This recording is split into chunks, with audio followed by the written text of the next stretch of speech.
Hare Nama Hare Nama eva kevalam Kalo nasteva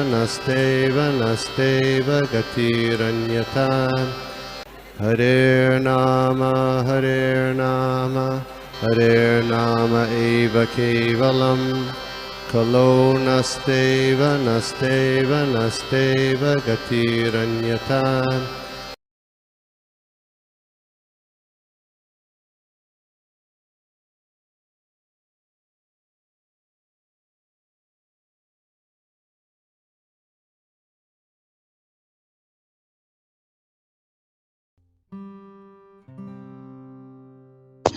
हरे कृष्णा। तो आप सभी का आज के इस भगवद गीता के सत्र में आपका स्वागत है। Thank you very much for joining.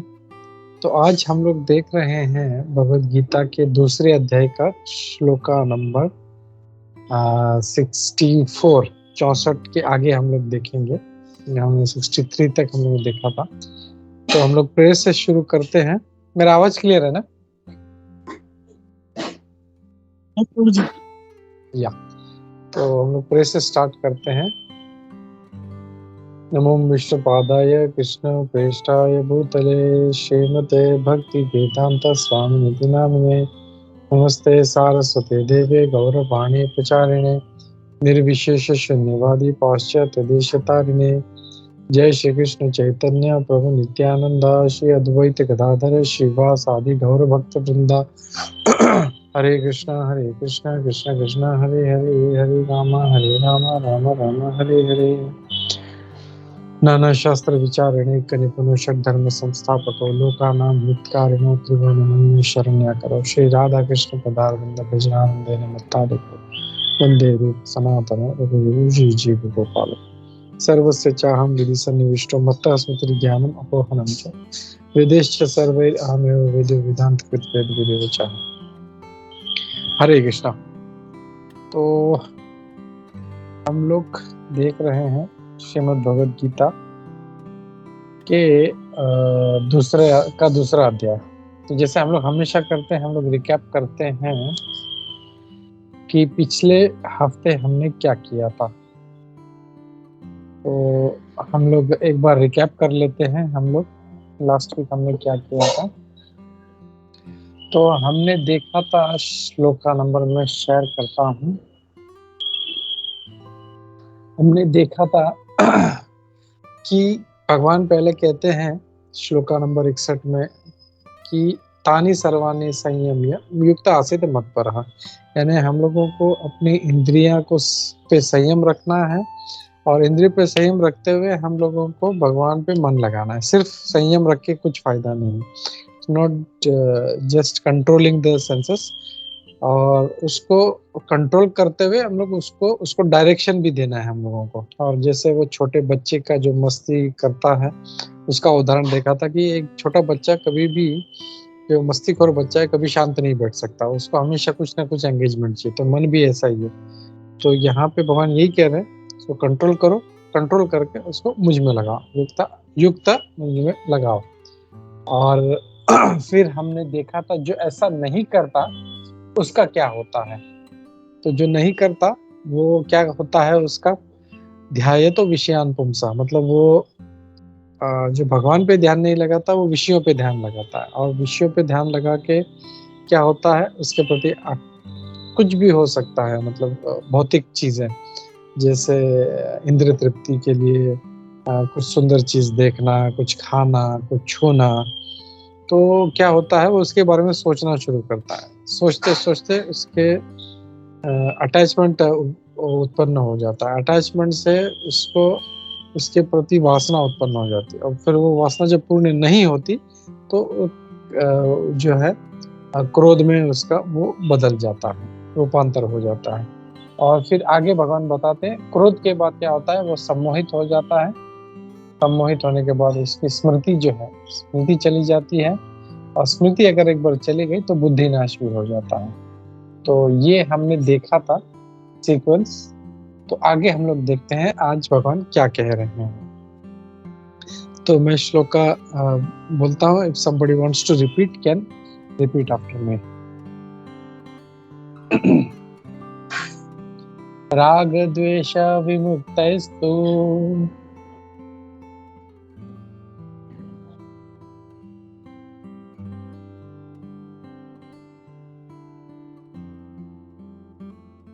somebody would like to repeat. राग द्वेष विमुक्तैस्तु विषयान् इन्द्रियैश्चरन् विषयान् इन्द्रियैश्चरन् आत्मवशे विधेयात्मा आत्मावश्ये विधेयात्मा प्रसादम् अधिगच्छति प्रसादम् अधिगच्छति। तो इसका हम लोग अनुवाद देखते हैं, translation and purport by Shri Bhaktivedanta Swami Prabhupada. जय Shri Prabhupada. But a person free from all attachment and aversion and able to control his senses through regulative principles of freedom can obtain the complete mercy of the Lord. तो यहाँ पे आगे भगवान क्या कह रहे हैं कि राग और द्वेष से विमुक्त होना है, क्योंकि बचपन से हम लोग किसी न किसी चीज के प्रति आकर्षित है, किसी चीज के प्रति हम लोगों को अटैचमेंट है, तो वो चीज जब देखते हैं तो हम लोग को बहुत अच्छा लगता है और वी आर ट्रेंड। कुछ चीजें जो है हम लोग को देखते ही हम लोग को गुस्सा आता है, द्वेष है हम लोगों को। तो ये जो नेचुरल टेंडेंसी है अपना राग और द्वेष का, इससे मुक्त होना है, because this is not good for us. और आगे क्या कहते हैं, विषयान इंद्रियैश्चरन्। वो कहते हैं कि हम लोगों को अपने इस विषयों से दूर रहना है और आत्मवशे, आत्मा को मतलब जो है इसको कंट्रोल करना है सबको, प्रसादम अधिगच्छति। अगर हम लोग ऐसा करते हैं, free from attachment, free from aversions, यानी राग और द्वेष से मुक्त होना है, फिर अपने इंद्रियों को कंट्रोल में करना है, तो क्या होगा, प्रसादम अधिगच्छति। मतलब भगवान का कृपा जो है, प्रसाद का मतलब ही होता है भगवान का कृपा। प्रसाद मीन्स नॉट ओनली जो प्रसाद खाते हैं वो ही नहीं, एक्चुअली वो है, वो भगवान का कृपा होता है, इसके लिए उसको प्रसाद कहा जाता है। तो ये क्या होता है, अगर हम ऐसा करते हैं तो प्रसादम अधिगच्छति, भगवान का कृपा हमें प्राप्त होता है। तो प्रभुपाद जी यहाँ पे तात्पर्य में बहुत अच्छा बताते हैं, वो हम लोग देखते हैं। तो यहाँ पे प्रभुपाद जी क्या कह रहे हैं तात्पर्य में, कि ये पहले ही बताया गया है कि जो इंद्रियां हैं वो उसको हम लोग कृत्रिम रूप से, आर्टिफिशियली उसको कंट्रोल नहीं कर सकते। जैसे वही हमने वो बच्चे वाला एग्जांपल देखा था कि बच्चे को जो मस्तीखोर है उसको कितना भी बिठाओ, मतलब कितना भी चिल्लाओ, कितना भी डांटो उसको, तो for couple of minutes he can sit silent. लेकिन जैसे ही देखेगा इधर उधर ऐसा कोई नहीं देख रहा, वो अपना शुरू कर देता है मस्ती। तो वैसे ही ये जो मन है वो इस चीज में हमेशा रत रहता है और he wants to do something, he cannot be silent। तो आर्टिफिशियली उसको हम लोग उसको कंट्रोल नहीं कर सकते। तो इसके लिए क्या करना है हम लोग को, युक्त आसित मत पर, जैसे भगवान ने कहा था श्लोका नंबर 62 में, हम लोगों को उसको भगवान में लगाना है, तो ही हमारी जो इंद्रियां हैं वश में रहेंगी। नहीं तो इट विल बी लाइक जो पॉइजनस, जो एक स्नेक होता है वो हमेशा जो कैसे फ्री घूमता है, तो वैसे ही हमारी इंद्रियां भी जो है वो एक पॉइजनस स्नेक के समान, शास्त्रों में कहा गया है, इट्स लाइक पॉइजनस स्नेक। तो वैसे नहीं करना है हम लोगों को। और फिर ये भी प्रभुपाद जी एक बहुत अच्छा जो है इसमें तात्पर्य में, पोपट में प्रभुपाद जी बहुत अच्छा पॉइंट बोलते हैं कि यद्यपि अगर कोई भक्त मतलब है, कृष्ण भक्ति में है, तो ऐसा लगता है कभी कभी, अरे ये भी तो इंद्रिय तृप्ति कर रहा है, अरे ये भी तो वही पिज्जा खा रहा है, पानी पूरी खा रहा है, या सो रहा है, मैं भी सोता हूँ, ये भी सोता है, मैं भी खाता हूँ, ये भी खाता है, तो फर्क क्या है इसमें?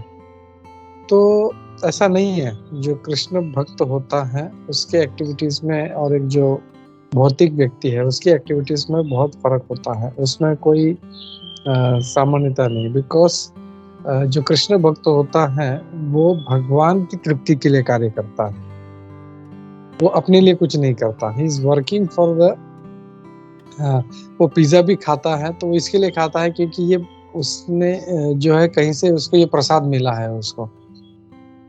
तो हो सकता है उसे कभी पिज्जा मिले, कभी एकदम कड़वी करेली की सब्जी मिले, तो ही इज नॉट, उसको ये नहीं है कि मुझे पिज्जा ही खाना है। उसको जो भगवान का प्रसाद जो भी हो, he wants only the mercy of the Lord, भगवान की कृपा ही चाहिए उसे, और कुछ नहीं चाहिए। जो भगवान को अर्पण किया गया है वही वस्तु चाहिए होता है उसे।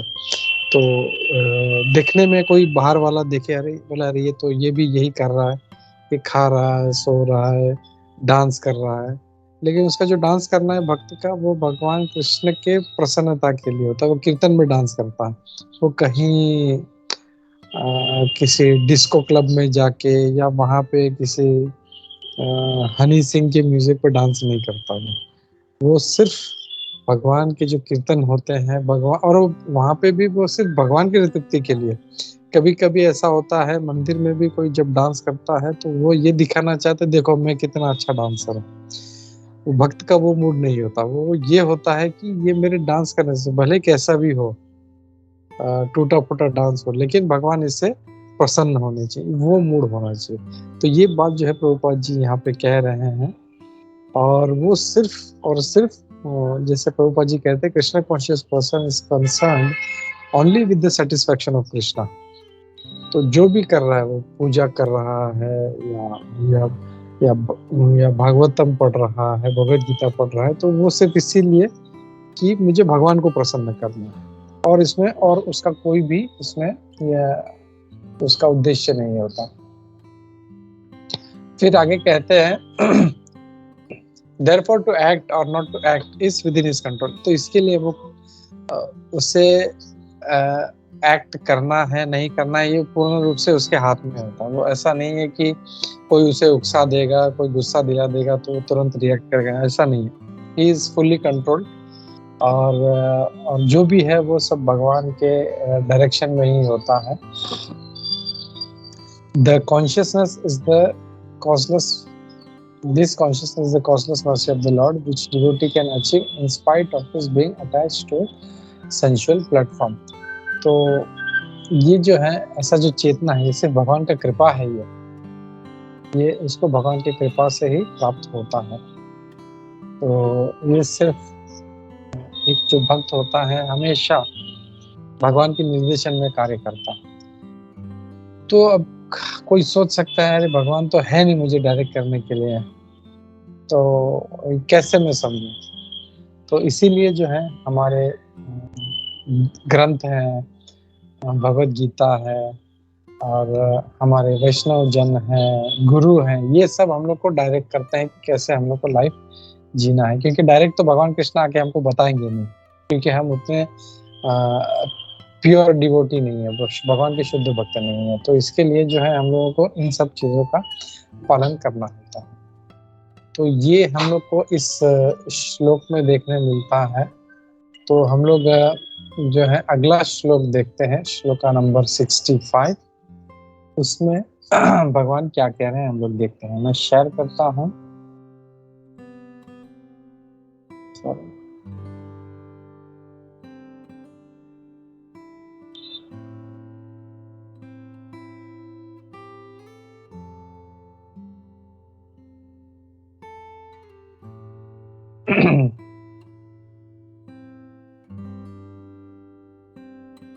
श्लोका नंबर 65। प्रसादे सर्व दुखानां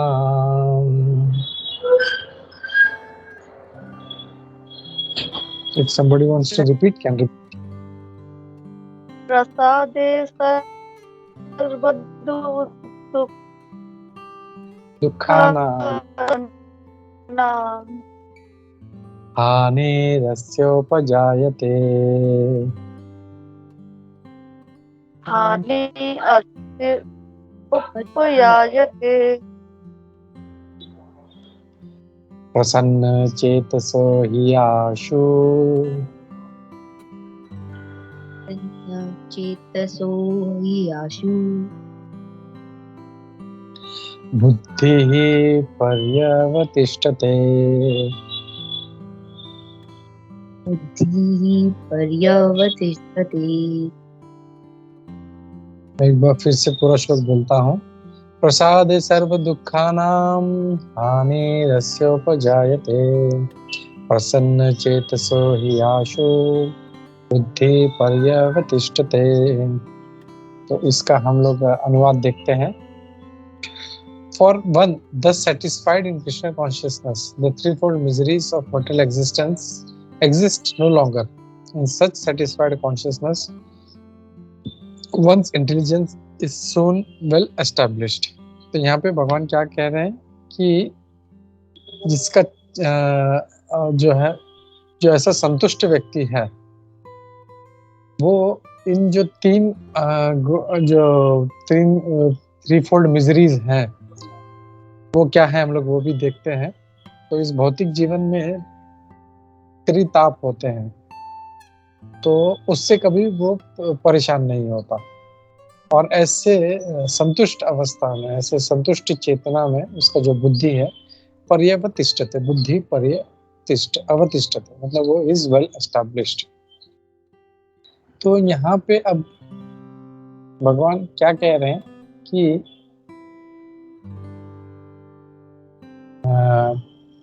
भगवान की कृपा से, जब भगवान की कृपा जब प्राप्त होता है, प्रसाद है सर्व दुखान, क्या होता है, सर्व दुख, जो भी दुख है वो सारा हानि ही यानी नाश हो जाता है।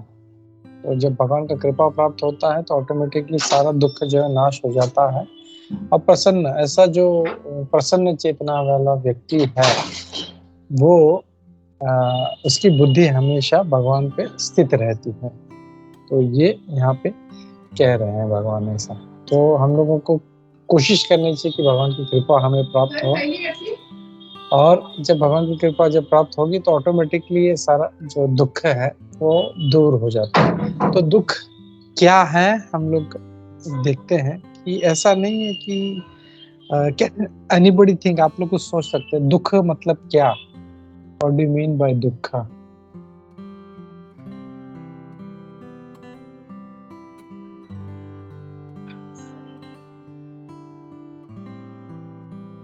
पूजा जी, जया जी, आशीष जी।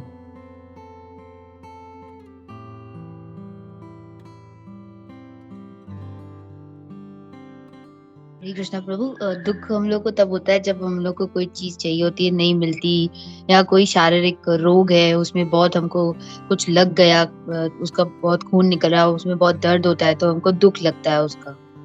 ओके, तो किसी चीज का ना मिलना एक चीज हम लोग बोल सकते हैं। दूसरा जो है कुछ शारीरिक बीमारी, इसको भी हम लोग दुख कहेंगे। या किसी चीज की कमी, चाहे फिर वो धन हो सकता है कोई बहुत धनी है लेकिन उसके पास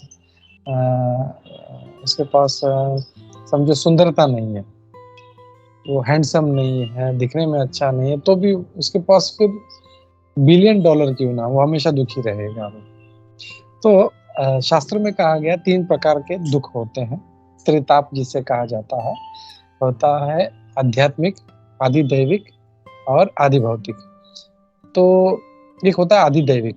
तो आधिदैविक जो होता है वो दैवी के द्वारा, यानी जो नेचुरल कैलामिटीज है, देवी देवताओं के कारण मिलता है, तो उसको बोलते हैं एक दैवी। जैसे अभी कोई सुनामी आ गया या कोई बवंडर आ गया बड़ा, तो वो तो हमारे कंट्रोल में नहीं है, हम लोग नहीं चाहते हुए भी हम लोग उसमें अगर फंस गए तो हम लोग दुखी हो जाएंगे। तो ये होता है आधिदैविक। फिर होता है आधिभौतिक। आधिभौतिक यानी हम लोग अपना अच्छे से खुशी से जी रहे हैं, लेकिन कोई दूसरा व्यक्ति जो है उसे अच्छा नहीं लगता, वो आके परेशान करता है, किसी दूसरे के द्वारा होता है।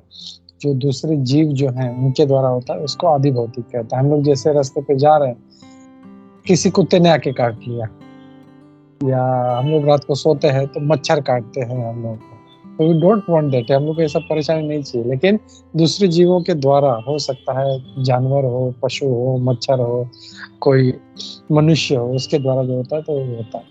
और होता है आध्यात्मिक। आध्यात्मिक यानी अपने ही मन से हम लोग अपना जो है कुछ दुख बना लेते हैं, किसी के बारे में सोच के। जैसे कोई अपना धन है तो अरे वो धन मैंने वहाँ पे रखा है, वो सेफ तो है। या कोई माँ जब होती है, उसका बच्चा कहीं जाता है तो अरे उसने वहाँ पे खाया या नहीं खाया, हो सकता है वहाँ पे वो पार्टी कर रहा हो, लेकिन जो माँ बेचारी है वो उसके मतलब दुख में परेशान रहती है। अरे वो खा रहा है, नहीं खा रहा है, कैसे रह रहा है, वो क्या कर रहा है, वो रास्ता तो बराबर उसको मैंने सिखाया था क्रॉस करने के लिए, करता है या नहीं। तो वही अपने अपने मन से जो है हम लोग एक जो है एक परेशानी कर लेते हैं। तो ये 3 चीजें जो हैं ये शास्त्रों में बताई हैं, तो ये 3 चीजों से हम लोग त्रस्त रहते हैं हम लोग। तो यहाँ पे इस श्लोक में क्या कहा गया है, इन त्रितापों से वो मुक्त हो जाता है। भगवान की कृपा से जो 3 ताप हैं वो उसके दूर हो जाते हैं। For one the satisfied the threefold miseries of mortal existence exist no longer. तो मेरा ये कहना है, जैसे हम लोग बोलते हैं इसके ये 3 ताप है, इसके अलावा जन्म, मृत्यु, जरा और व्याधि, ये भी हमारे दुख हैं। और ये ऐसे दुख हैं, मतलब जैसे देखते हैं जन्म, कोई सोचता होगा जन्म में क्या परेशानी है, लेकिन शास्त्र कहते हैं कि जो एक बच्चा होता है उसे कितनी तकलीफ होती है गर्भ में।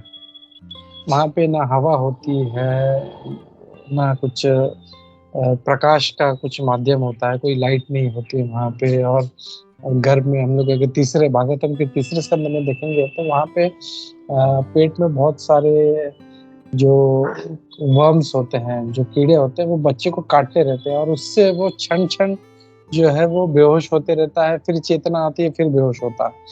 तो ये जो है ये बड़ा दुख का कारण है ये।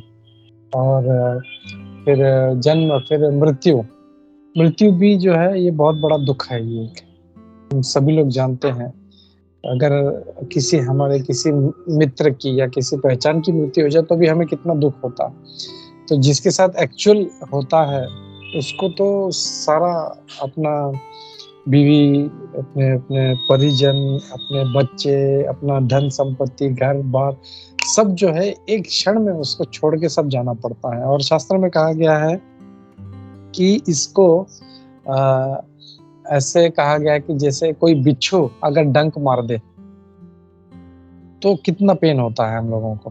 तो कहते हैं कि जो बिच्छू का जो डंक होता है बहुत पेनफुल होता है, मतलब हम लोग उसको सह नहीं सकते हैं हम लोग। तो वो एक बिच्छू के डंक से आदमी कभी कभी मर जाता है। तो मृत्यु को कहा गया है ऐसे 42,000 बिच्छू एक साथ डंक मारेंगे तो कितना दर्द होगा। तो मृत्यु को ऐसा कहा गया है। तो ये जन्म, मृत्यु और जरा यानी बुढ़ापा, कोई नहीं चाहता कि मैं बूढ़ा हो जाऊं, क्योंकि बुढ़ापा में कितनी कमजोरी आती, दांत नहीं रहते, बाल नहीं रहते, मेमोरी नहीं रहती, दिखता नहीं है, कुछ खा नहीं पाते। तो इट्स ऑलवेज पेनफुल, दूसरे को किसी को खिलाना पड़ता है।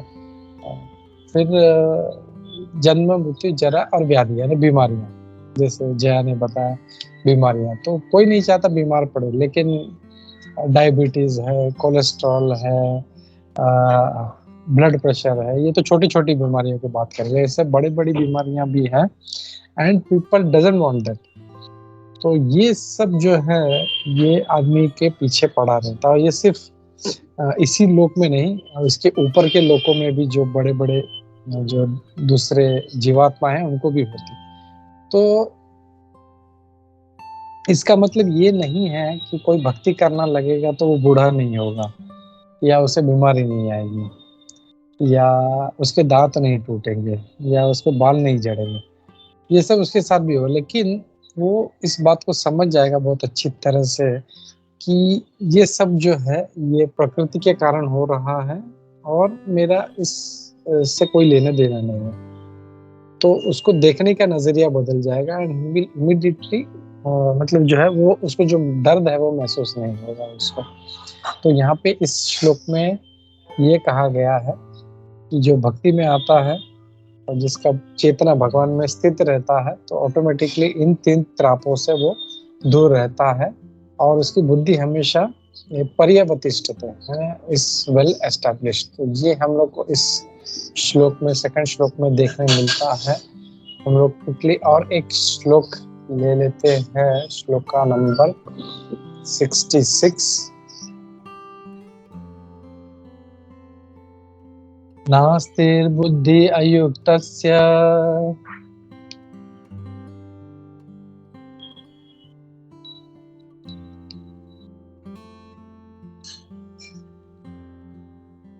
somebody wants to repeat, can repeat.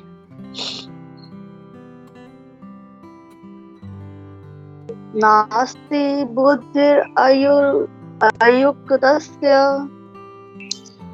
न चायुक्तस्य भावना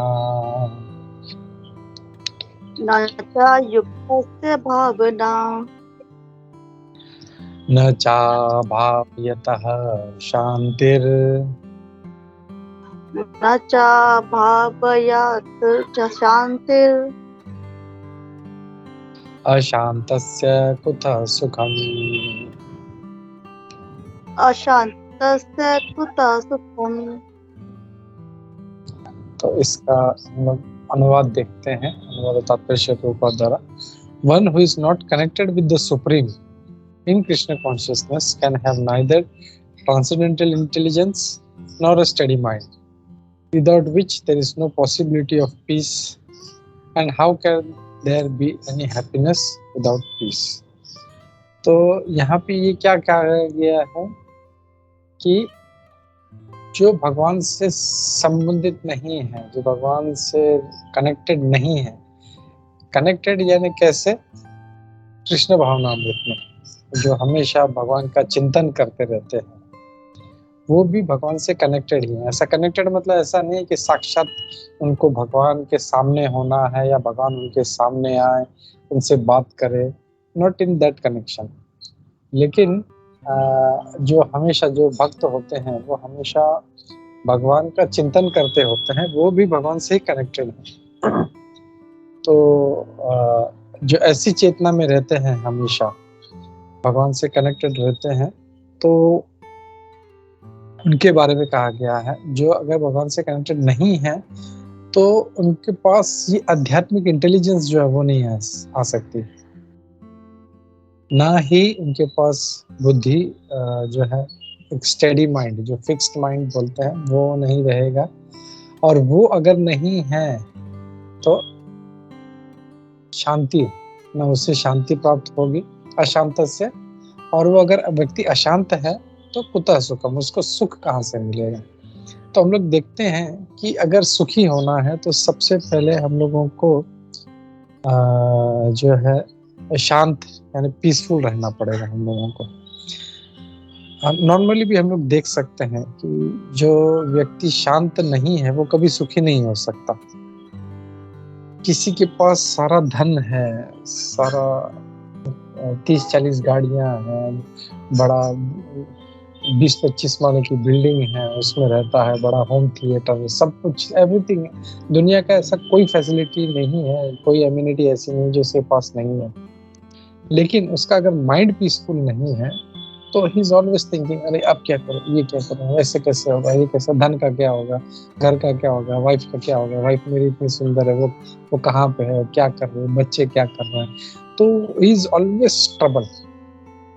तो सबसे पहले अगर हमें सुखी होना है तो अपने माइंड को शांत करना पड़ेगा। तो ये जो ओवर थिंकिंग है वो उसको बंद करना पड़ेगा, और उसको, जैसे हमने पहले के श्लोक में देखा, उसको जो फालतू विचारों से हटा के उसको भगवान में लगाएंगे तो वो मन शांत रहेगा। और जब मन शांत रहेगा तो ऑटोमेटिकली जो है उसे सुख भी प्राप्त होगा। भगवान भी यही कहते हैं कि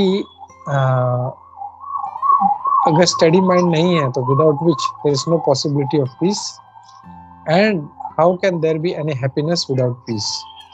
अगर वो पीस नहीं है तो वो सुखी भी कैसे हो सकता है। तो तो यहाँ पे तात्पर्य में, यहाँ पे प्रभुपाद जी बहुत अच्छा एक पॉइंट बोलते हैं परपट में, unless one is in Krishna consciousness there is no possibility of peace। तो यहाँ पे प्रभुपाद जी जोड़ रहे हैं कि जो कृष्ण भक्त है वो शांत होता है। अगर हम लोग देखें तो एक कृष्ण भक्त जो है उसके पास भले कोई उसके पास सामग्री ना हो, उसके पास इतना धन ना हो, ही इज ऑलवेज हैप्पी। जैसे हम लोग सुदामा ब्राह्मण को देखते हैं। सुदामा जो था उसके पास कोई धन नहीं था, उसके पास खाने के लिए भी कुछ नहीं था, but he was so happy. और मैंने कहीं पे सुना था मैंने कि जो कुछ साल पहले में भी 10-15 इयर्स बैक एक सर्वे हुआ था कि सबसे सुखी देश कौन सा है। तब मुझे नाम याद नहीं आ रहा, लेकिन कोई बहुत ही गरीब कंट्री था, उसका नाम था he is the most happiest. तो इससे हम लोग समझ सकते हैं कि happiness is not connected with amenities और not connected with the facilities और विद द मनी। ये एक स्टेट ऑफ माइंड है जिसको हम लोग खुद उसको हम लोग मेंटेन करते हैं।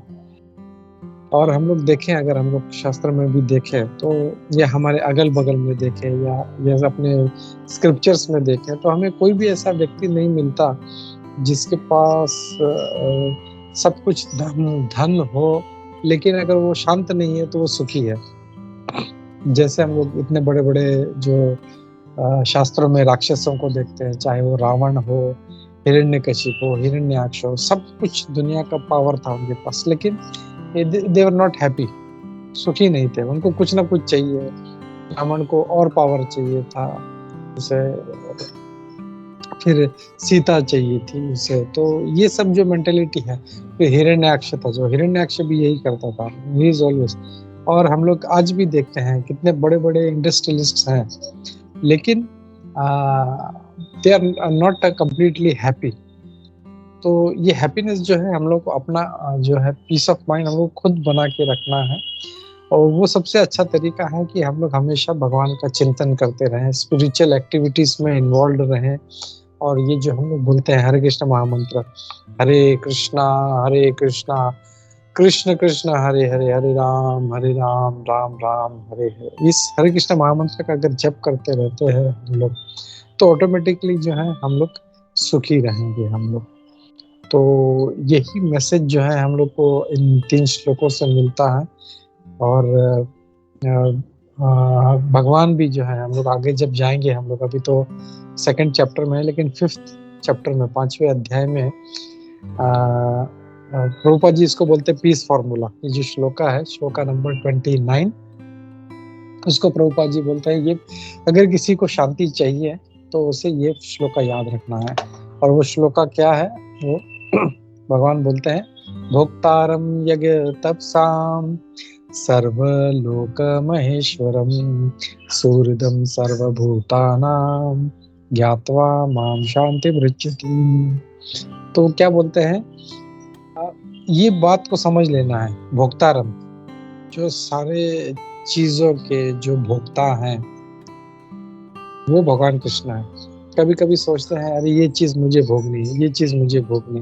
रावण भी सोचता था अरे ये सीता है इतनी सुंदर, मुझे भोगना है।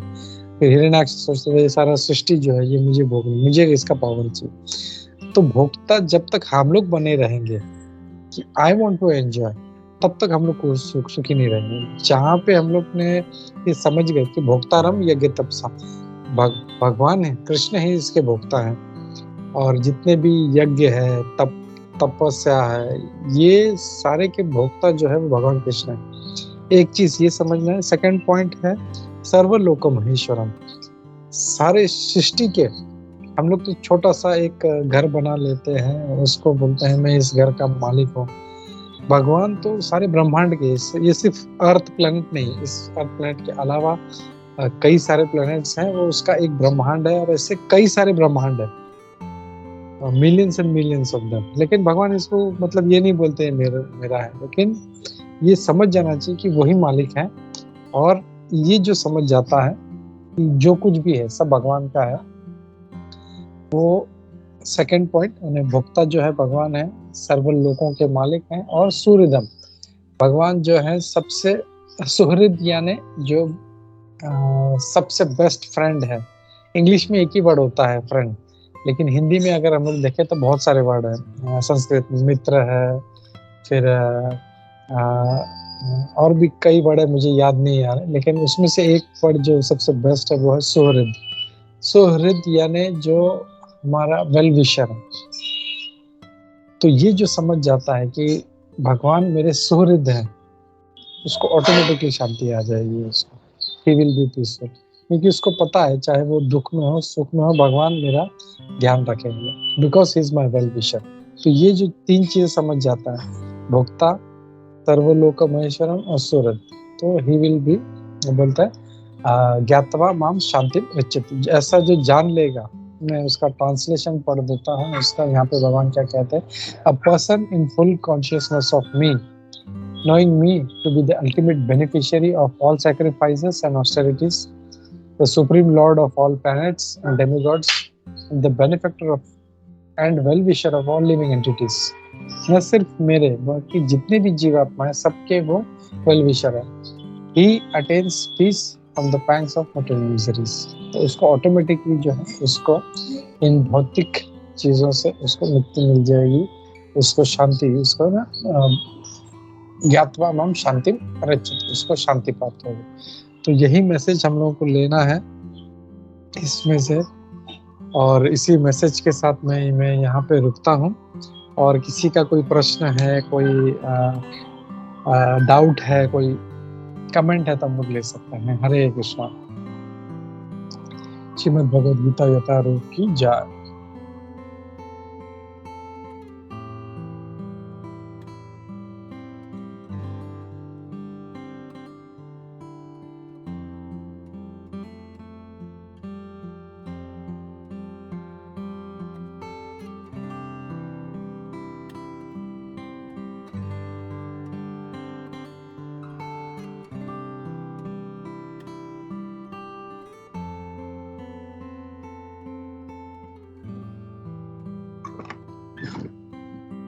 प्रभु जी, एक हरे कृष्णा प्रभु जी, एक सवाल मेरे मन में आ रहा है कि जहाँ पे अभी आपने बताया और मैंने थोड़ा आगे पढ़ भी रहा हूँ कि हमको we need to be fully in Krishna consciousness to be in control of our indriya, you know. तो मुझे ये जानना है कि ऐसा कभी हो सकता है कि we are in full Krishna consciousness? अगर हो सकता है तो हमें कैसे पता चल सकता है कि हम फुल्ली कृष्णा कॉन्शियसनेस में है? और ऐसा प्रैक्टिकल रियलिटी में ऐसा कोई व्यक्ति है जो फुल्ली कृष्णा कॉन्शियस है, मतलब जो अपने सेंसेस को 100% कंट्रोल कर पाए? क्योंकि जहां तक मुझे लगता है कि ह्यूमन बीइंग्स में ये सेंसेस, इंद्रिया, तो it's going to play its part. तो ऐसा सिचुएशन आता है कि हम फुल कृष्णा कॉन्शियसनेस में चले जाते हैं। अगर चले जाते तो कैसे पता चलता है? और ऐसा रियलिटी में पॉसिबल है क्या कि हमको सदियों लग जाएंगे उस स्टेज में पहुंचने के लिए? व्हेन वी से के हमको किसी चीज से कोई फर्क ही नहीं पड़ता, खुशी हो या गम हो, एवरीथिंग हम वही समझते कि ये भगवान के उससे हो रहा है। तो मुझे थोड़ा प्रैक्टिकलिटी में वो ये क्वेश्चन मेरे माइंड में आ रहा था, क्योंकि आगे के ये सारे मैंने जो सेकेंड चैप्टर देखा, ये second chapter just talks about Krishna consciousness, to be in complete अपने मटीरियलिस्टिक वर्ल्ड को और अपने सेंसेस को कंट्रोल करने के लिए we really need to be fully devoted to I hope you're getting my question, मुझे yes thank you very much. बहुत अच्छा प्रश्न पूछा है आपने। And Bhagavad Gita is being practical. ये एक ऐसा नहीं है, एक थीसिस नहीं है, इसको लिख दिया और हो गया। We have to practically live. और हम लोग देखते हैं ऐसे कई सारे भक्त हैं जो इस पे अपना जीवन जो है व्यतीत कर रहे हैं। इस्कॉन में बहुत से ऐसे सन्यासी हैं, ऐसे बहुत से ब्रह्मचारी हैं, जिनको कोई, जैसे आप गौर गोपाल प्रभु का आपने कभी सुना? Sure, he is very famous, Gaur Gopal. He is a monk, and ऐसा नहीं है कि उन्होंने कुछ उनके पास धन नहीं था या उनके पास पढ़ाई नहीं थी, कुछ काम धंधा नहीं था, इसलिए वो साधु बन गए। He was well He was an educated. engineer, I yes think. He was an engineer, right? हाँ. Yes yes yes sir. He was, और खाली साधारण नहीं, he was some, he has done some great degree, और उनके जैसे एक नहीं, कितने सारे इंजीनियर्स, कितने सारे पीएचडी, मास्टर्स, एमबीए किए हुए हैं ऐसे जो हैं, सब छोड़ के अभी कृष्ण भक्ति में लगे हैं। तो ये समझना चाहिए हम लोगों को। और खाली मैं बोलूँ, नॉट ओनली इन इस्कॉन के अलावा भी अगर आप दूसरे संप्रदाय हैं, जैसे हमने देखा, उसमें भी ऐसे बहुत सारे भक्त हैं जो सिंपल लाइफ जी रहे हैं। It is not that they are artificially doing it. सब कुछ छोड़ के वो आर्टिफिशियल, मतलब जो है प्रैक्टिकली अपना जीवन उस भगवत गीता के हिसाब से जी रहे हैं। And they know, because in सब चीजों में कुछ रखा नहीं। इसका मतलब ये नहीं है कि मुझे सब छोड़ के बैठ जाना है। और यही जो प्रश्न था, अर्जुन का भी प्रश्न था। अर्जुन भी बोलता है कि मुझे ये सब कुछ नहीं चाहिए, मैं छोड़ के जंगल चले जाता हूँ, मैं हिमालय पे बैठ के तपस्या करूँ। लेकिन भगवान बोलते नहीं, तुम्हें तुम्हारा कर्तव्य करना है। तो ऐसे बहुत सारे भक्त हैं हमारे इस्कॉन में हैं, फिर जो दूसरे, मैं कई जगह पे, मैंने साउथ में और जो इस मठ में मैंने जब विजिट करते हैं तो हम लोग देखते हैं ऐसा बहुत सारे एक्चुअल हैं। और अगर हम लोग मतलब there is lot of devotees who are already dedicated their life. तो एक्चुअली हम लोग क्या है, हम लोग उसको इतना इजीली ग्रास्प नहीं कर पाते कि अरे ये सब ये कैसे हो सकता है। But if we see, open our eyes and we see, हम लोग बाहर देखें, हम लोग जैसे हमारे जो इस्कॉन के एक बहुत बड़े महाराज हैं, जय पताका महाराज, शायद आप लोगों ने नाम सुना होगा। तो एट द एज ऑफ 19, जब सारी दुनिया ऐश करती है, वो छोड़ के इस्कॉन ज्वाइन किए। And he was a son of a multi millionaire. और इतना सब कुछ छोड़ के वो इसमें भक्ति ग्रहण कर लो। एंड अदर एग्जांपल अगर प्रैक्टिकली देना है तो ये जो फोर्ड गाड़ियों के जो मालिक हैं, I think his name is Henry, नहीं not Henry, Henry Ford, Henry Ford का बेटा जिनेवा। तो वो भी इस्कॉन के जो फॉलोवर हैं, प्रभुपाद जी के शिष्य हैं। And he is dedicated his life to Krishna consciousness.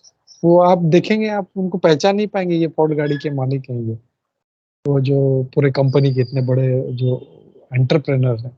वो सादा सा धोती पहन के, कुर्ता पहन के, अपना शिखा रख के घूमते हैं। वो विल नॉट इवन रियलाइज कि is that same multi millionaire. और मफत लाल है बॉम्बे में, and there lot of such people who are living practical life.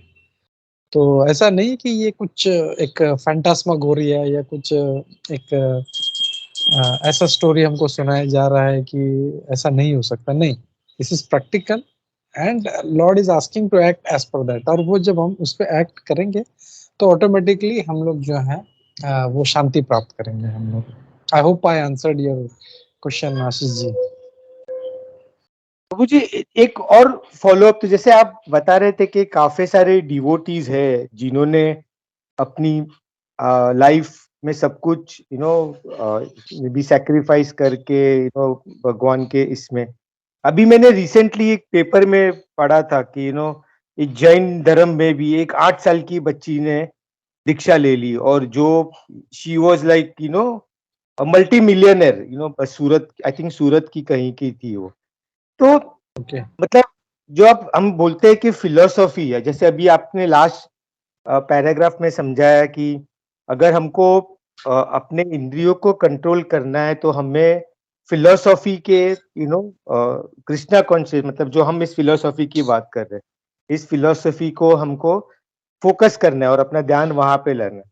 तो is it right, can then any philosophy? So ऐसा नहीं है कि सिर्फ हम बोल रहे हैं कि भगवत गीता, जैसे अभी इस 8 साल की बच्ची ने सब कुछ त्याग करके she is devoting her life for propagation, or maybe we can say, I will not say propagation, but उसने अपनी लाइफ त्याग करके वो इस संसार को छोड़ के वो भक्ति में जा रही है, तो that is also valid, because जैसे यहाँ पे कृष्ण भगवान ने अर्जुन को बोला कि तू सब कुछ छोड़ मत, अपना कर्म कर, हमको सब कुछ छोड़ के हिमालय पे जाने की जरूरत नहीं है।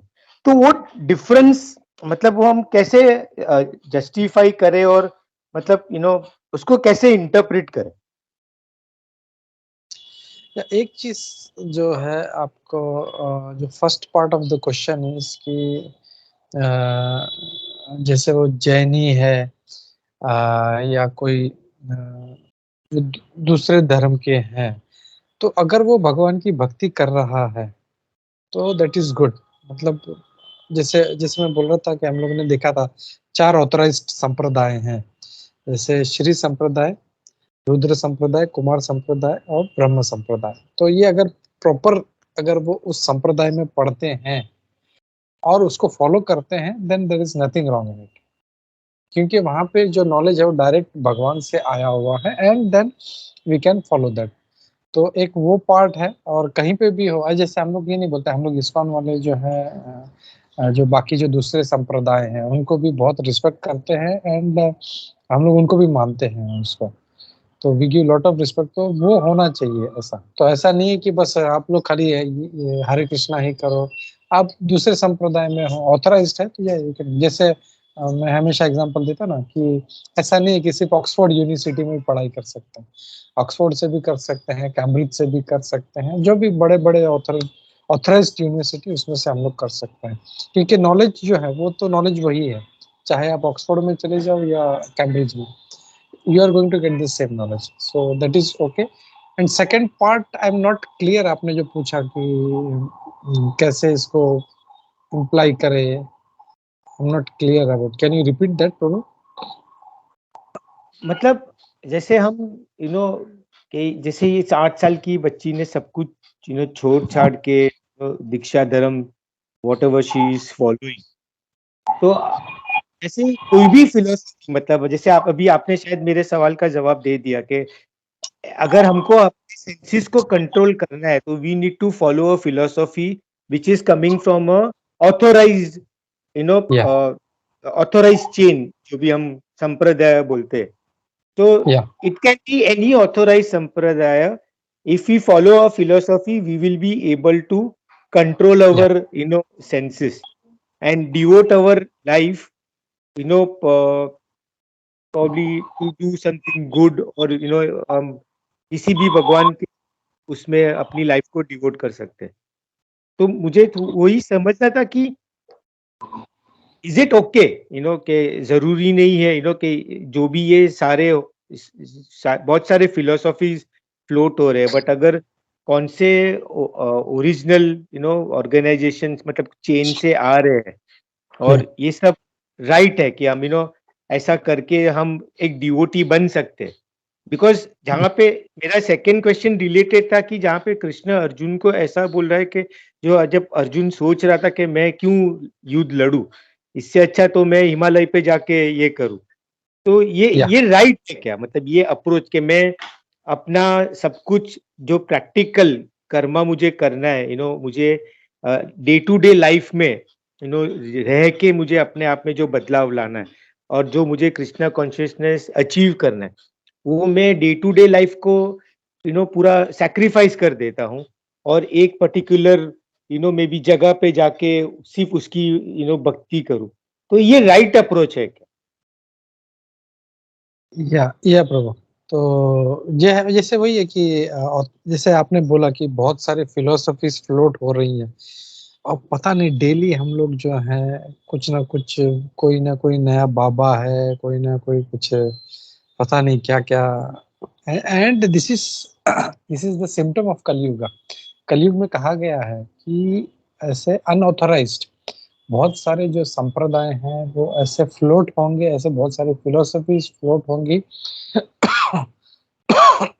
सॉरी। तो ऐसे भक्ति करने वाले बहुत कम लोग होंगे, और उसमें से भी जो थोड़े लोग हैं उनको भटकाने वाले 1000 लोग मिल जाएंगे। तो we have to be very very careful so we should make sure कि क्या मैं जो फिलोसफी फॉलो कर रहा हूँ वेदर इट इज ऑथराइज्ड। तो पहला तो वहां पे वो अपना एक चेक बॉक्स अपना टिक करना है, वेदर इट इज ऑथराइज्ड। अगर वो है तो then we can follow that and we can follow that. और यही है कि अगर हमको अगर इसको मतलब एक सही कृष्ण कॉन्शियस जीवन जीना है हम लोग को, तो फिलोसफी फॉलो करना पड़ेगा। And philosophy not only understanding but practically applying in our life. जैसे हम लोग को बोलते हैं क्रोध नहीं करना चाहिए, हमने देखा अभी क्रोधात भवति सम्मोह, क्रोध नहीं। लेकिन कोई आके अभी सामने से एक दो चार गाली दे दे, या हम लोग कार चला रहे, कार के सामने जानबूझ के वो बीच में घुस जाए, तो कितना हम लोग आग बबूले होते हैं। तो that practically implication is more important. क्या हम लोग उसको इस समय गुस्सा आ रहा है, learning is one thing and practically applying in our life is one thing. तो वो हम लोग को हमेशा एक चेक एंड बैलेंस जो है हम लोग को देखते रहना चाहिए हम लोगों को। और हम लोग ऐसा करते रहेंगे तो then learning philosophy is okay, लेकिन जब प्रैक्टिकली जब अप्लाई करेंगे तो will progress more. That becomes एक better tool, practical implication becomes a better tool in our Krishna consciousness. तो वो हम लोग को हमेशा याद रखना है। और जैसे भगवान ने भी कहा ना उनको, अर्जुन को, तुम्हें हिमालय में जाने की जरूरत, तुम तुम्हारा कर्म करो। जैसे जैसे बहुत सारे राजा थे, जैसे खुद अर्जुन थे, युधिष्ठिर महाराज थे, उनको किसी को जाने के लिए नहीं कहा। प्रहलाद महाराज थे, ध्रुव महाराज। तुम राजा बने रहो लेकिन जो है भगवान के लिए कार्य करो, अपना सेंसेस कंट्रोल में रखो और भगवान की तरफ उसको फोकस करो। वो करते हैं तो then we have achieved big success in our life. Hare Krishna. Hare Krishna प्रभु। Yeah thank you, thank you.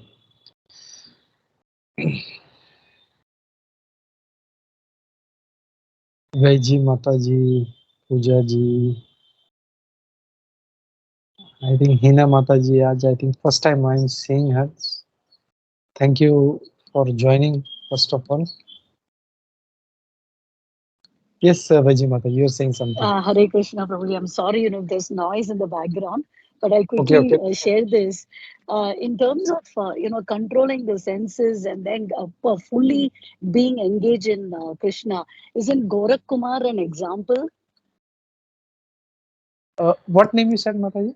I think Gorak Kumar, right, where the potter, who maybe I'm getting the name wrong, but completely, he's so, all his senses are engaged in Krishna. He doesn't even know what's happening around him, to the point he, his child is also in the mud, and he kind of, dies because of that. But the point I just wanted to make here is, isn't that an example of how senses can be completely, it is completely taken away from the material world and fully in Krishna consciousness. Hare Krishna. Yes.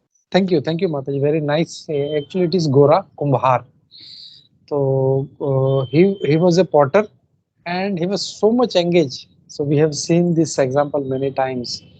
So his senses were totally engaged in the Lord. Even he was working as a potter, but still his mind is always thinking of the Lord. And also, if we see the example of Tukaram, Sant Tukaram, he was also like that. He was living a household life. He was a grasta. He had a wife. He had children. But still, he was always thinking of Krishna. And Krishna used to take care of his family. So there are so many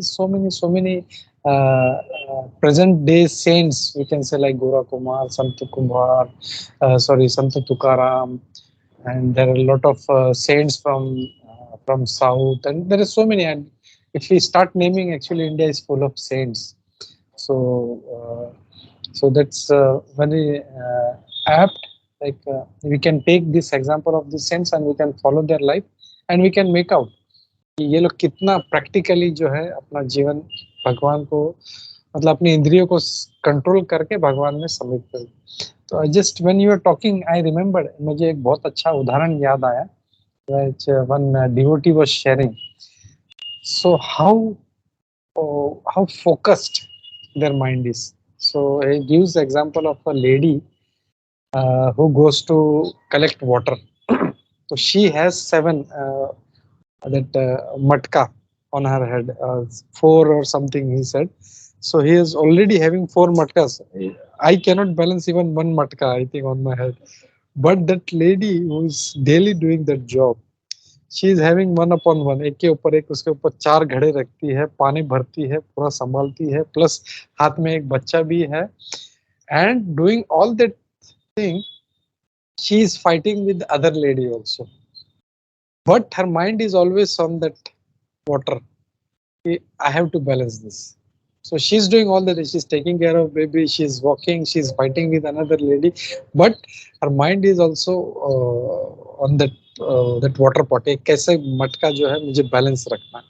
So we should also be like that in material world. हम लोग अपना सब कार्य करते रहे, लेकिन अपना mind जो है पूरा उस मटके पे, which is the supreme Lord Krishna, उसके ऊपर पूरा, अगर भगवान कृष्ण पे हम लोग अपना फोकस बना के रखें हम लोग, तो बाकी सब कार्य जो है वो करते रहे, बट अपना मन हमेशा भगवान में लगाए रखे, जैसे अर्जुन जी ने किया, महाराज अम्बरीश थे, और इतने सारे जो भक्त हैं. So this are very nice examples, and we can do that. Hare Krishna. Thank you Vaiji माता ji for this nice connection. Hare Krishna.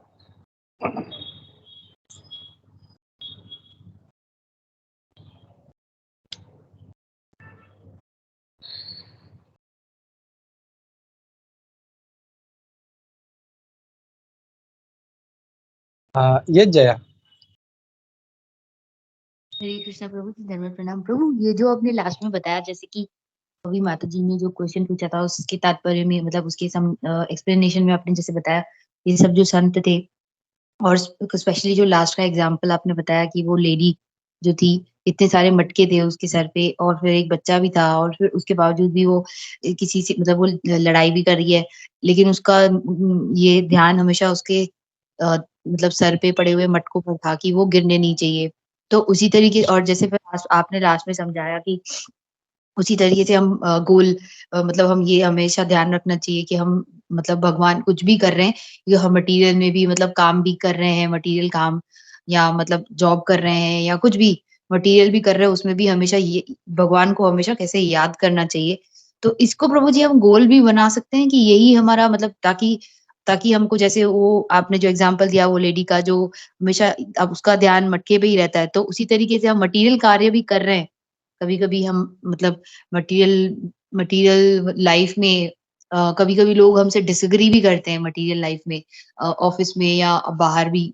तो लेकिन हमेशा हमें ये उससे हताश नहीं होना है, और हमेशा अपने गोल, मतलब गोल पे फोकस रहना है कि इससे मुझे क्या मिलेगा, और उससे अच्छा है कि ये छोड़ के हम वापस अपना, मतलब ध्यान लॉर्ड पे लगा लें, गोल ही भगवान को बना लें तो. या वेरी नाइस. एक्चुअली यही करना चाहिए हम लोगों को, भगवान को ही गोल बनाना चाहिए. हमारा जीवन का उद्देश्य जो है वो पूरी तरह से अगर हम लोग भगवान पे रखें, तो बाकी सब कार्य जो है वो ऑटोमेटिक जो है करते हुए हमारा जो फोकस जो है वो उस पे बना रहेगा, और बाकी सब कार्य अपने आप होते रहेंगे हम लोगों को. जैसे और एक जो निताई सेविनी माता जी बहुत अच्छा उदाहरण देती है कि जो घर की जो मुख्य जो लेडी है, उसका चाबी का गुच्छा सुबह गुम हो जाता है. तो पूरा दिन वो काम करती है, वो खाना भी बना रही है, पानी भी भर रही है, बच्चों को भी संभाल रही है, हस्बैंड को टिफिन दे रही है, बच्चों को खाना खिला रही है, लेकिन बैक ऑफ द माइंड वो ये सोच रही कि वो चाबी का गुच्छा मैंने कहाँ रखा. और ये ऐसे ही करना चाहिए. और ऐसे जो गोपियां भी जो है, हम लोग देखते हैं भागवतम में, वो हमेशा भगवान के चिंतन में रहा करती थी कि कैसे कान्हा कहाँ पे होगा, क्या कर रहा होगा दिन भर, लेकिन वो एक्सटर्नली सब बाहर से काम कर रही है. वो अपना बच्चों को खाना खिला रही है, अपना जो कपड़ा धो रही है, माखन भिगो रही है, सब कर रही है, लेकिन mind is always. So that we should try to do. It's not easy job, लेकिन वो अगर फोकस बना लेते हैं, गोल, जैसे यू सेड गोल बनाना है हम लोगों को, वो अगर गोल बना लेते हैं कि मुझे भगवान से ही जो है हमेशा याद करना है, and it is not easy job. जैसे what is the, will try to see what is the reason, क्यों है ये जो फोकस क्यों होता है। जैसे हम लोग देखें मटीरियली, अगर एग्जांपल ले, एक लड़का लड़की में जब नया अफेयर होता है तो लड़का जो है वो या लड़की, वन ऑफ देम, वो अपना कार्य सब करते हैं लेकिन मन में हमेशा उसके बारे में, अपना जो लवर है उसके बारे में सोचते रहते हैं। why is that, why is able to always think about that, can you think of some point, क्यों उसके बारे में सोच पा रहा है हमेशा। प्रभु जी क्योंकि वो he wants to like, I mean he likes that he because वो चाहता है कि वो उससे मिले और वो उनसे प्रेम करते हैं, वो ऐसा सोचते हैं। नहीं, लाइक करते हैं एक चीज है, main point is because he has lot of love, lot of attachment. जैसे एक माँ भी जो है, एक माँ भी हमेशा अपने छोटे बच्चे के बारे में सोचती है, क्यों? क्योंकि she has lot of love for that lot, for that baby, या that boy has for girl और गर्ल हैज फॉर बॉय। वैसे ही हम लोग क्यों नहीं कर पाते कि हम लोग को प्रेम नहीं है भगवान से। अब भगवान से प्रेम क्यों नहीं है हम लोगों को?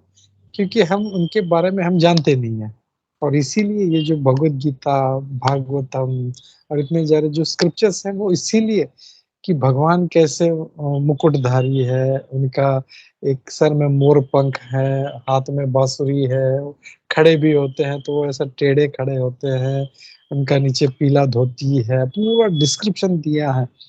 तो it is not like other जो रिलीजन, वहाँ पे कोई मतलब डिस्क्रिप्शन ही नहीं है। भगवान एक लाइट है बस, कोई लाइट से कैसे प्रेम करेगा? You need some form, you need some beautiful form. तो भगवान का इतना सुंदर रूप दिया है, तो वो जब बार बार बार बार बार बार हम लोग सुनते हैं तो फिर हमारा प्रेम बढ़ जाता है, और जब प्रेम बढ़ जाता है तो ऑटोमेटिकली हम उसके बारे में सोचना शुरू। तो वी शुड, अगर हमको प्रैक्टिकली हम लोगों को ये फोकस बनाना है भगवान को, तो भगवान से प्रेम करना शुरू करना चाहिए। और वो प्रेम कैसे बढ़ेगा? जब हम बार बार भगवान के बारे में सुनेंगे, हम लोग कृष्ण के बारे में सुनेंगे, उनके उनके उनका वर्णन सुनेंगे, उनका कुछ उनसे जो भी रिलेटेड है, हम लोग बार बार हम लोग उनके सुनते रहे। जैसे Rukmini was a nice example. Rukmini ने कभी बचपन से कभी कृष्ण को देखा नहीं था, but she was so much in love, बोले मैं शादी करूंगी तो आपसे करूंगी, बस मुझे और किसी से शादी नहीं करनी। So that has to be there, and वो अगर हम लोग करें तो then we'll develop love for the Lord, and then automatically our focus will become Krishna. Hare Krishna. Then that is very difficult प्रभु जी, because normally अगर हम देखें तो लव और अफेक्शन जो होता है वो जो अपने सामने फिजिकल प्रेजेंस होता है, whether it is a person और अ थिंग, उससे हम बहुत इजीली एक्सेप्ट कर लेते, और वो भी कर लेते। बट जैसे आप बोले क्या, भगवान को हमको एक पिक्चराइज फॉर्म में इमेजिन करना है, to retain that at by 24/7। I am saying ऐसा नहीं कि चलो अभी सैटरडे को 11:30 से 12:30 मेरा लव एकदम हाई लेवल पे आ गया, संडे को मैं गया पठान देखने के लिए तो लो लेवल पे आ गया, फिर वापस नेक्स्ट सैटरडे को हाई लेवल पे आ गया। वो 24/7 रिटेन करना, बिकॉज जब कोई चीज अपने पास में होती है फिजिकली, तो उसको हम बार बार देखते हैं, तो उससे हमारा अटैचमेंट बढ़ते जाता है। My point of view, it is difficult कि आप इसको सस्टेन कर पाए। यानी आई गॉट योर पॉइंट प्रभु, but I want to bring, यहाँ पे दो चीजें हैं, एक होता है लव और एक होता है लस्ट। तो एक लड़का लड़की में क्या लव है या लस्ट है, that has to be identified. एक जैसे वो I take example of Shraddha और Aftab and Shraddha, that was completely lust, it was not love. नहीं तो अगर लस्ट नहीं होता, अगर तो वो उसके 35 टुकड़े नहीं करता वो। तो एक चीज जो है, अगर कोई हमारे सामने है तो ही प्रेम कर सकते हैं, that is not love. And जैसे गोपियां हैं, गोपियों के सामने कभी भी है, it may be hypothetical example, but इसको हम लोग देखते हैं कि वो कभी कृष्ण उनके सामने नहीं थे, लेकिन हमेशा कृष्ण के प्रति इतना प्रेम था उनका। या जो जो द्वारकावासी थे, भगवान हमेशा जो थे वो कहीं और ही रहते थे, लेकिन उनको भगवान से बहुत प्रेम था। So that that affection if you have ये फॉर दैट पर्सन, जैसे माँ होती है, उसका बच्चा कहीं चले भी जाता है, ही इज ग्रोन अप, वो पढ़ाई के लिए कहीं चला, तो ऐसा नहीं है उसका माँ का प्रेम कम हो जाता है। या हस्बैंड कहीं जॉब के लिए कहीं दूर गया है फॉर ए वीक और सो, तो ऐसा नहीं कि एक हफ्ते के लिए ये तो चला गया, चलो ठीक है प्रेम कम, no, that affection increases more. Actually शास्त्र में कहा गया टू टाइप्स ऑफ लव, मेरे को याद नहीं आ रहा एग्जैक्टली टेक्निकल नेम्स उसका। First is something and second, जिसमें मतलब फिजिकली प्रेजेंस पे जो अफेक्शन होता है वो, एंड सेकंड इज विप्रलंब भाव। तो विप्रलंब में जब वो दूरियां जब बढ़ जाती है, तब वो जो प्रेम होता है दैट इंक्रीजेस मोर। तो वो हम लोग को ये जो है, हम लोग को हमेशा ये सोचते रहना चाहिए कि कैसे मैं उनसे मिलूं, कम से कैसे मैं उनसे मतलब कब मेरा उनसे मिलन होगा कृष्ण से, वो कब मैं उसके पास जाऊंगा। So that affection if you try to develop slowly, it is, ये सब मैं जो बोल रहा हूँ ये बहुत ही हाई लेवल की चीजें हैं। एक्चुअली हाँ। इस स्टेज पे हम लोग को बात नहीं करना चाहिए, बट स्टिल पॉइंट निकला है, that's why I am bringing this point.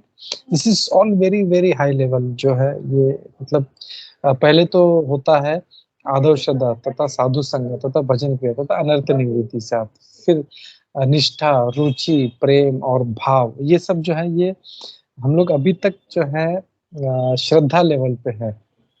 श्रद्धा के बाद फिर साधु संग, हम लोग को साधु संग करना है।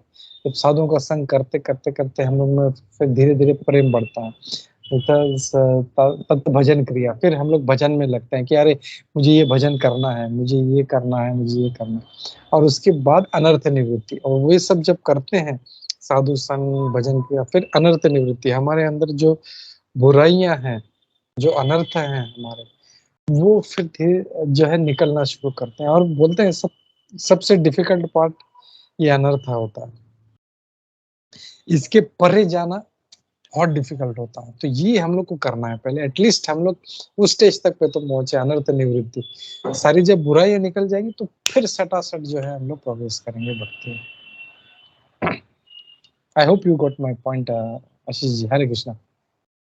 हाँ प्रभु जी, बट मेरी एक रिक्वेस्ट है। सो प्रभु जी, हम गीता तो सैटरडे को सीख रहे हैं, बट जैसे आप बता रहे थे, मेरा पॉइंट वही था कि any one who is physically in front of us, शायद वो पास में हो या दूर हो पढ़ाई करने के लिए, बिकॉज मुझे पता है कि एक फॉर्म है, इसीलिए मेरा बच्चा हो या my father mother however, because there is one form that Yeah. love is getting created, और अपने आप अफेक्शन दिल में बढ़ते रहता है।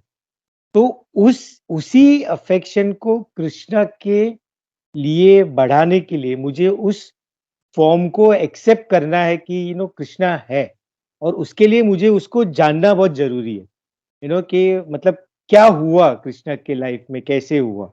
तो आई वॉन्ट यू टू, सो मतलब अगर मैं एवरी सैटरडे सिर्फ 1 घंटा क्लास करूंगा, शायद तो मैं उस फॉर्म को ये जन्म में तो डेफिनेटली पहुंचूंगा नहीं, जैसे आप बता रहे कि वो बहुत हाई लेवल पे, तो वो तो मैं पार कर ही नहीं पाऊंगा। तो what may be is there anything which we should read which makes me more aware about Krishna on a day to day basis.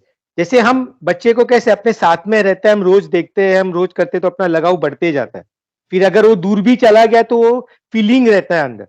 तो what is it that we should do to know Krishna so well from his birth? मतलब ऐसा कोई reading material, किसी book कहीं हो कि अगर दिन में 2 पेज भी पढ़े तो हम उससे एक रिलेशन बना सके। नहीं तो मुझे लगता है कि हफ्ते में एक बार क्लास सुनने के लिए मेरा कृष्णा कॉन्शियसनेस सिर्फ 1 ही घंटा रहेगा, 11:30 से 12:30 तक। उसके बाद मैं वापस मेरा वो नीचे आ जाएगा। अगर एक दिन में एवरीडे पढ़ता हूँ तो चालू रहेगा। I hope you are getting, उसको हम कैसे Wonderful, wonderful एनालाइज point, करें। आशीष जी। या I understood your and this shows आपका जो हैंकरिंग है भगवान के प्रति धीरे धीरे बढ़ रहा है। एक्चुअली जैसे प्रभुपाद जी हमेशा बोलते हैं, और अगर आपको भगवान से प्रेम बढ़ाना है तो कृष्णा बुक एक है, इस्कॉन में आपको मिलता है कृष्णा बुक, और you can I think I don't know whether it is possible online, या किसी भी इस्कॉन टेम्पल में आप चले जाएंगे कृष्णा बुक बोलिए तो he will give it to you. वो इतना इतना सुपर बुक है। प्रभुपाद जी बोलते हैं daily if you read automatically you will develop love for Krishna. It's a very nice, very fantastic book, आप नोट कर लीजिए। कृष्णा, ओके, या कृष्णा इस्कॉन टेम्पल में मिल जाएगा कहीं पे भी, राइट? किसी भी इस्कॉन टेम्पल में। ये एक्चुअली भगवान के सारे पास टाइम्स जो हैं उसमें उसमें मेंशन किए गए हैं, और धीरे धीरे धीरे धीरे आपका जो है डेली उसको पढ़िए उसको, तो आपका जो हैंकरिंग जो है बहुत जरूरी है। और इसलिए ऐसा नहीं, जैसे देखो जैसे आप बोल रहे थे तो और एक चीज मुझे याद हुआ, मतलब एक बात चीज एक याद आ गई मुझे, कि अगर जैसे किसी को अगर मैराथन में उसको जीतना है तो वो हफ्ते में एक बार या साल में एक बार भाग के वो नहीं चलेगा, daily he has to practice.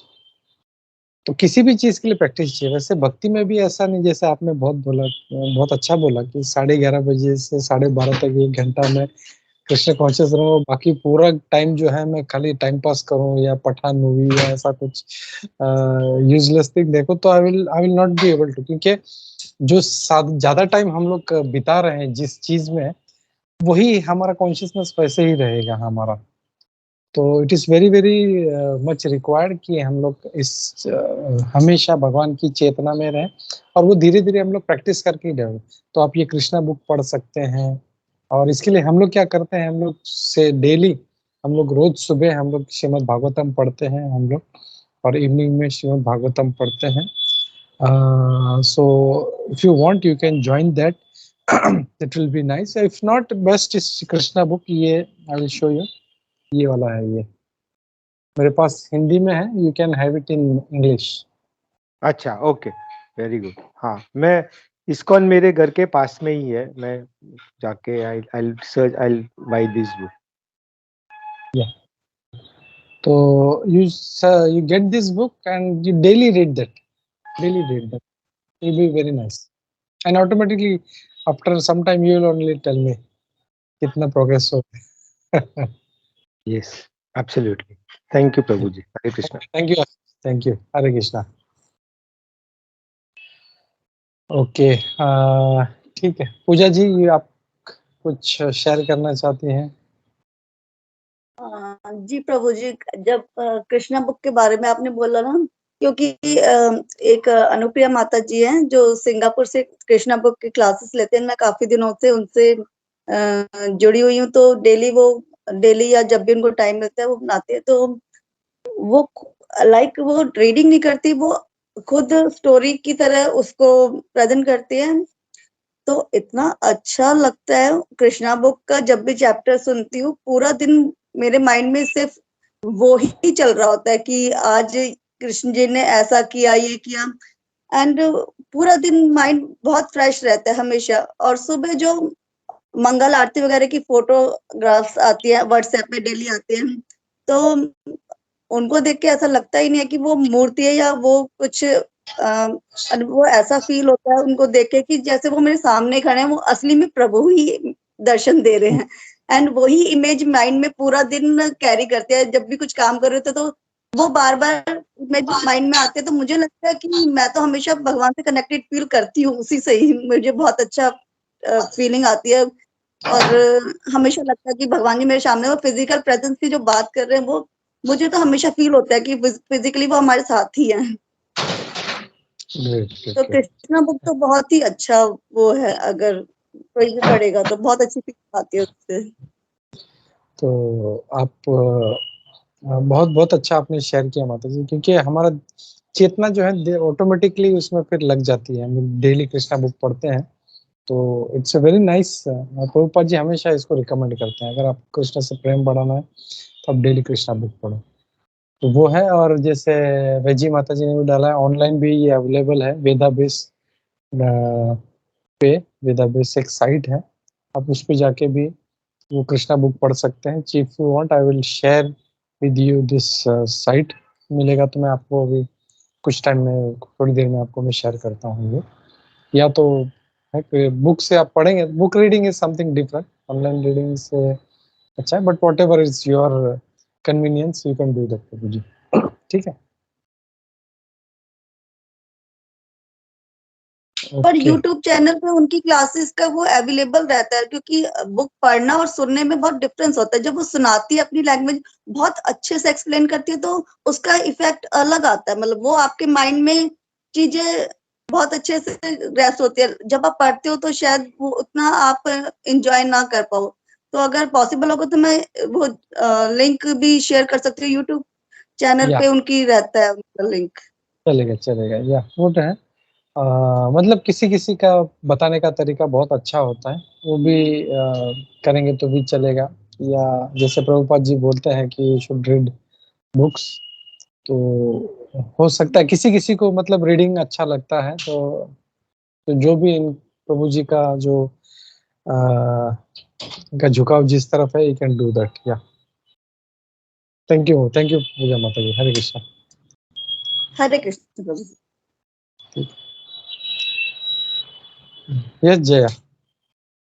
Hare Krishna Prabhu ji. Just प्रभु ये जस्ट टॉपिक क्योंकि निकला था, जस्ट क्योंकि ये जैसे बात निकली थी, तो मैंने सोचा मैं एक पॉइंट जस्ट ऐड शेयर करूं जो शायद दूसरों को बेनिफिट होगा उससे। जब हम लोग नए नए आए थे यूथ क्लास में, तो हमारे जो शिक्षा गुरु प्रभु जी थे, एस ग्रेस नंद प्रभु जी, तो वो बच्चों को और भी इसमें मतलब इंटरेस्ट करवाने के लिए हमेशा प्रभु जोर देते थे कि प्रभुपाद की बुक्स पढ़ो, प्रभुपाद की बुक्स पढ़ो। और जो भी प्रभुपाद की बुक्स पढ़ता था, अगर कोई भी बच्चा आके बोलता था कि है ना, हमने प्रभु जी, हमने आपने आपने हमको जो आदेश दिया प्रभुपाद की बुक्स पढ़ने का, तो प्रभु जी इतने मतलब खुश हो जाते थे। और बहुत उसी बच्चे से वो हमेशा बात करते थे और उसको अटेंशन देते थे, क्योंकि प्रभुपाद जी के बुक्स पे इतना जोर इसलिए देते थे क्योंकि हम मटेरियल में बहुत सारा कभी-कभी वी कम अक्रॉस लाइक बहुत सारा पढ़ लेते हैं, वो मटेरियल चीजें भी पढ़ते ही रहते हैं, मैगजीन हो गई या न्यूज़पेपर हो गया।